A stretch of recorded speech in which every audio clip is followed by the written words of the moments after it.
मैं डॉक्टर देवेंद्र कुमार मिश्र, सहायक professor, JLS college Majhaulia, west Champaran, department of history.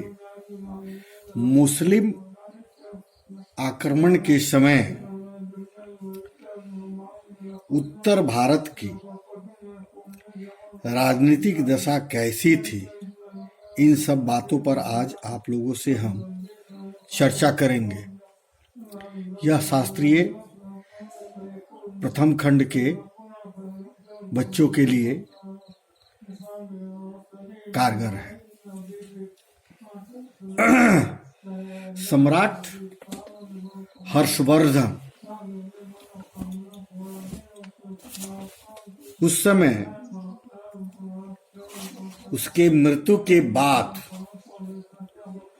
Bharat की राजनीति एकता बिखर गई थी, छिन्न भिन्न हो गया था, जिससे राजपूत काल के विभिन्न राजाओं ने शान शौकत और दिखावों को अधिक महत्व दिया। अपने दिखाव पर उस समय के जो राजपूत राजा थे वो दिखावा ज्यादा करते थे। उस युग में कोई भी ऐसा सम्राट नहीं हुआ जो समस्त उत्तरी भारत को, जो पूरे उत्तरी के भूभाग थे उत्तर भारत में, उसको वो लोग राजनीतिक एकता के एक सूत्र में बांध सकता हो। ऐसा एक भी सम्राट उस समय नहीं था जब सम्राट हर्षवर्धन की मृत्यु हो गई। उसकी मृत्यु के बाद जो भी वहां की राजनीतिक दशा थी वो एकदम से छिन्न भिन्न हो चुकी थी। उत्तरी भारत की राजनीति एकता को एक सूत्र में बांधने में उस समय के जो भी सम्राट थे वो एकदम से असफल रहे। तुर्कों के आक्रमण से पूर्व उत्तरी भारत की राजनीतिक स्थिति कुछ इस प्रकार थी। जैसे कश्मीर की स्थिति क्या थी? कश्मीर पर मौर्य और कुषाणों ने राज किया था। कौन लोग किए थे? मौर्य किए थे कश्मीर में, कुषाणों ने किया था। 6ठी शताब्दी में हुन सरदार मिहिर कुल ने यहाँ अपना आधिपत्य जमा लिया। कहाँ पे? कश्मीर में। कश्मीर में मिहिर कुल ने अपना अधिकार इस पर कर लिया। 19वीं शताब्दी तक वहां करकाट वंश का शासन रहा।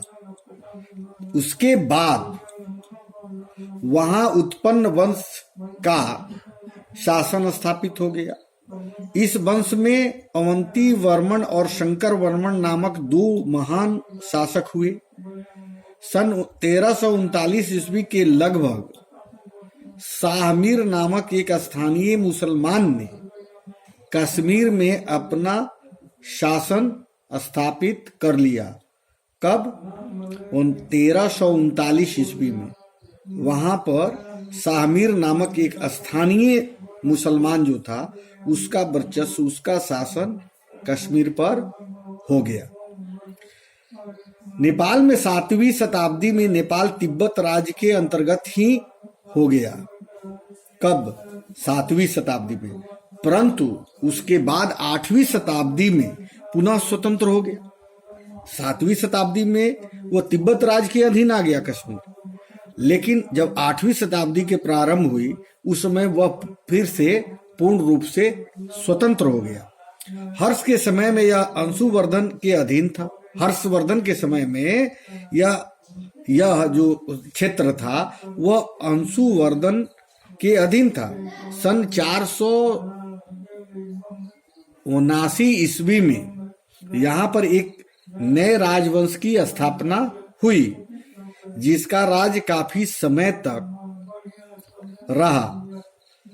आर एस शर्मा के अनुसार नेपाल पर मुसलमानों का पहला आक्रमण आर एस शर्मा जो इतिहासकार है, प्रोफेसर आर एस शर्मा, उनके अनुसार नेपाल पर मुसलमानों का आक्रमण 14वीं शताब्दी में तुगलक के समय में की गई, जिसके फलस्वरूप मुसलमानों ने नेपाल के तिरहुत नामक प्रदेश की ओर कदम बढ़ाया। इसकी राजधानी समदाहों को घेर लिया। असम में क्या हुआ? नेपाल की भांति असम को भी भारतीय इतिहास में विशेष स्थान नहीं है। असम में जो, नेपाल में जो इतना महत्व नहीं दिया गया भारतीय इतिहास में, उसी तरह से असम को भी उतना महत्व नहीं दिया गया। सम्राट समुद्रगुप्त ने उसको अपने राज में मिला लिया था। किसको? असम को। असम को सम्राट समुद्रगुप्त अपने अधीन मिला लिया था। सम्राट हर्ष के शासनकाल में यहाँ भास्कर वर्मन का राज्य था। हर्ष की मृत्यु के उपरांत, हर्षवर्धन के मरने के बाद यह स्वतंत्र राज्य बन गया और 13वीं शताब्दी में यहाँ अहामों के एक नवीन वंश की स्थापना हुई। दिल्ली के सुल्तानों ने राज्य काल में भी असम एक स्वतंत्र राज्य के रूप में अपना अस्तित्व को सुरक्षित रखा, बनाए रखा, अपने आप को स्वतंत्र रखा। कन्नौज की स्थिति क्या थी? हर्ष की मृत्यु के बाद कन्नौज का महत्व बहुत कम हो गया। जब हर्षवर्धन की मृत्यु हो गई, उसके बाद कन्नौज की स्थिति काफी दयनीय हो गई, उसका महत्व नगण्य हो गया। परंतु 8वीं शताब्दी में यशोवर्मन नामक एक प्रतापी सम्राट वहां हुआ। उसने बंगाल से लेकर गोदावरी तक के प्रदेश और राजपूतानों को अपने अधिकार में कर लिया। वह एक वीर शासक ही नहीं बल्कि विद्या प्रेमी और कला प्रेमी भी था। ये जो शासक जो अपने अधीन किया कन्नौज को, उसने उसके अंदर कला के प्रति प्रेम था, विद्या के प्रति प्रेम था, शिक्षा के प्रति प्रेम था। 750 ईस्वी में कश्मीर के शासक ललितादित्य के यशोवर्धन का वध करवा दिया। क्या कर दिया? यशोवर्धन का उस समय हत्या कर दी गई और कन्नौज पर अपना अधिकार कर लिया। ललितादित्य का शासन बहुत दिनों तक नहीं चला और 50 वर्षों तक कन्नौज में परिवर्तन लगातार होते रहे। 816 ईस्वी में गुर्जर प्रतिहार वंश के नागभट्ट ने कन्नौज को जीतकर उस पर अपना अधिकार कर लिया। नागभट्ट ने 17 वर्ष तक कन्नौज पर राज किया और महाराजा धीराज की उपाधि भी धारण की। 833 ईस्वी में उसकी मृत्यु हो गई। उसका उत्तराधिकारी रामचंद्र केवल 2 वर्षों तक ही रहा। 835 ईस्वी में मिहिर भोज राजा बना। वह बहुत ही प्रतापी और बलवान था। उसने बंगाल के शासक देवपाल की शक्ति को छिन्न भिन्न कर दिया और दक्षिण के राष्ट्रकूटों को पराजित किया। उसके शासन काल में प्रतिहारों की काफी उन्नति हुई। मिहिर भोज के पश्चात महेंद्र पाल भी योग्य पिता का योग्य पुत्र था। ये भी बहुत काबिल शासक था। उसने भी लगभग 20 वर्षों तक राज किया और उसका संगठन और शासन पद्धति बहुत अच्छी थी। कन्नौज को छिन्न भिन्न होने से उसने बचा लिया, परंतु उसकी मृत्यु के बाद उसके राज्य का विघटन शुरू हो गया और वह राज्य छिन्न भिन्न होना प्रारंभ हो गया। उसके उत्तराधिकारी देवपाल और राजपाल आदि थे। वे अपने राज्य की स्थिति को दृढ़ और सुदृढ़ नहीं रख सके, नहीं कर सके। 1060 ईस्वी के लगभग कन्नौज के शासन की बागडोर प्रतिहार वंश के हाथ चली गई। इस वंश के राजाओं ने लगभग एक शताब्दी तक राज किया। इस वंश के जो लोग थे वो कन्नौज पर करीब 1 शताब्दी तक राज किया। इस वंश के राजाओं में महीचंद्र, मदनपाल, विजयचंद्र, जयचंद्र आदि प्रमुख हुए। इन राजाओं ने पाल वंश, मालवा, गुजरात के शासकों के साथ साथ काफी युद्ध किया। इस वंश का अंतिम प्रतिभाशाली सम्राट जयचंद्र था। जिसे पराजित कर मोहम्मद गोरी ने कन्नौज पर अपना अधिकार कर लिया। फिर भी कन्नौज का पतन मुसलमानों के हाथों हुआ। मालवा राज मध्य भारत में था। हर्षवर्धन के शासनकाल में कन्नौज राज्य में शामिल हो गया, परंतु वर्मन राज्य के अंतिम दिनों में वह स्वतंत्र राज्य हो गया था। 1816 से 908 ईस्वी के मध्य मालवा पर कन्नौज राज्य में प्रतिहारों का शासन रहा। 908 ईस्वी में जब प्रतिहारों का पतन प्रारंभ हुआ तो उनका दुर्बलता का लाभ उठाकर परमास वंश ने स्वतंत्र शासन अपना स्थापित कर लिया। इस वंश के शासकों में मुंज और भोज के नाम विशेष रूप से उल्लेखनीय है। भोज के दरबार में धनपाल, धनिक, धनंजय, पद्मगुप्त आदि कई विद्वान रहते थे। उस काल में साहित्य और कला का विशेष उन्नति हुआ। इन लोगों के पीरियड में कला के प्रति काफी जागरूकता रही, उसका काफी विकास हुआ, साहित्य का काफी विकास हुआ। भोज परमार वंश का बहुत प्रतिभाशाली सम्राट था। साहित्य प्रेमियों के मध्य भोज का नाम सर्वोपरि है। कहा जाता है कि उसने अपने राज्य में 104 मंदिरों का निर्माण करवाया था। वह एक महान विजेता, महान शासक ही नहीं बल्कि संस्कृत का उपासक था। संस्कृत को काफी महत्व देता था।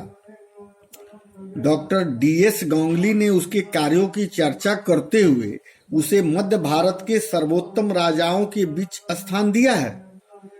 भोज की मृत्यु के पश्चात दुर्बल उत्तराधिकारी परमार वंश के शासन को दृढ़ न रख सके। अनेक छोटे छोटे युद्धों के कारण राज की सीमाएं कम होती चली गई। इतने सारे युद्ध हुई इन लोगों के बीच कि उनकी सीमाएं दिन प्रतिदिन घटती चली गई। गुजरात आदि चेदी शासकों के द्वारा उसके बहुत ही अधिक क्षति उठानी पड़ी। अंत में 1310 ईस्वी में अलाउद्दीन ने उसे अपने राज्य में मिला लिया।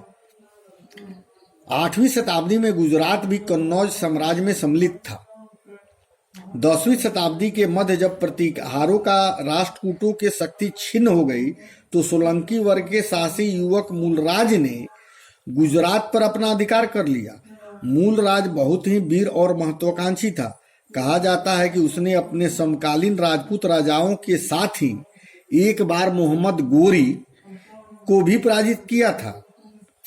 995 ईस्वी के लगभग उसकी मृत्यु हो गई। उसका पुत्र अत्यंत विलासी था, भोग विलास में विश्वास करता था, अय्यासी प्रवृत्ति का था। इसलिए 1007 ईस्वी में इस वंश के शासन की बागडोर उसके हाथ से निकल गई। सोलंकी वंश का प्रतिभाशाली सम्राट कुमारपाल था। कौन था? उसका शक्तिशाली सम्राट कुमारपाल था।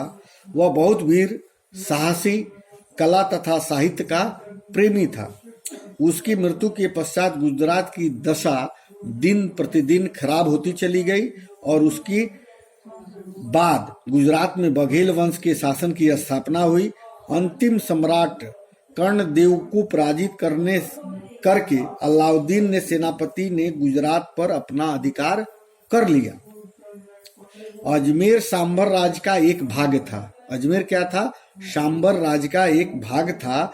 चौहान वंश का सबसे पहला शासक बिशल देव चौहान था। उसने मुसलमानों से काफी युद्ध किया, प्रतिहारों से दिल्ली छीना। उसके राज्य की सीमा हिमालय से विंध्याचल तक विस्तृत थी।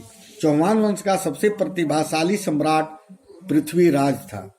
पृथ्वीराज ने तराइन के युद्ध में 1191 ईस्वी में मोहम्मद गोरी को पराजित किया, परंतु पृथ्वीराज और जयचंद की फूट के कारण, किसके कारण? परंतु पृथ्वीराज और जयचंद के बीच जो फूट हुई कारण दूसरी बार मोहम्मद गोरी ने उसे पूरी तरह हरा दिया। पृथ्वीराज बंदी बना लिया गया और दिल्ली तथा अजमेर पर मुसलमानों का शासन स्थापित हो गया। कल मैं आप लोगों से इसके आगे की बात बुंदेलखंड से लेके और हिंदुओं पर कैसे कैसे अत्याचार हुए, अच्छे अशोक, सामाजिक कारण, राजपूतिक, कूटनीतिक इन सारी विषयों पर हम इसके शेष भाग को आप लोगों के समक्ष रखेंगे। तब तक के लिए धन्यवाद। आप लोग कल मैं आप लोगों से पुनः मिलूंगा और आगे इसके विस्तृत बात करूँ।